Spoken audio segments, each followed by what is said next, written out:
ছেলেটা কাল থেকে বাড়ি ফেরেনি, কোথায় গেল, কি করছে?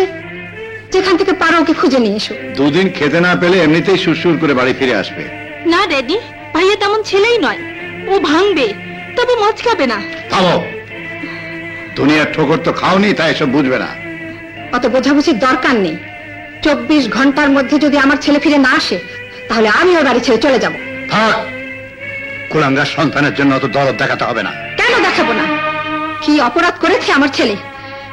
সোনিয়া একটা খুনি রিকশাওয়ালার মেয়ে, তাতে ক্ষতি কি? তুমি কি ছেলে? তোমার বাবা তো কৃষক। তুমি কি লেখাপড়া শিখে মানুষ হওনি?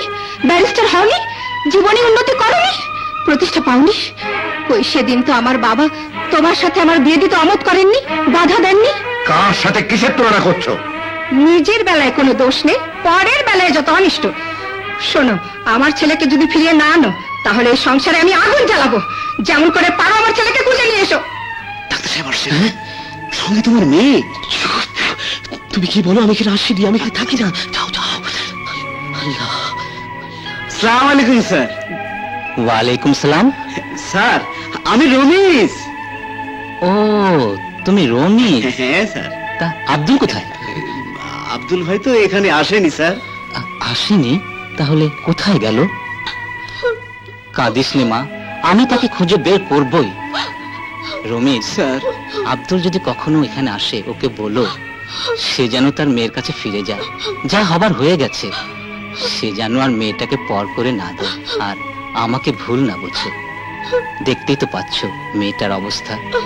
এতদিন পর জন্মদাতা বাবাকে কাছে পেয়েও না পাওয়ার বেদনায় কেমন ভেঙে পড়েছে।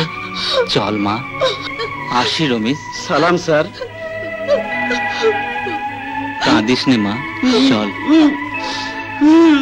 আব্দুল ভাই, এত বড় অন্যায় তুমি করো না। আমি তোর জীবনটা নষ্ট করে দিয়েছি, কোন মুখে আমি ওর সামনে গিয়ে দাঁড়াবো? রাখো সব কথা। এতদিন পর মেয়েটা তার জন্মদাতা বাপকে খুঁজে পেয়েছে, তাকে তুমি পিতৃস্নেহ থেকে বঞ্চিত করবে কেন?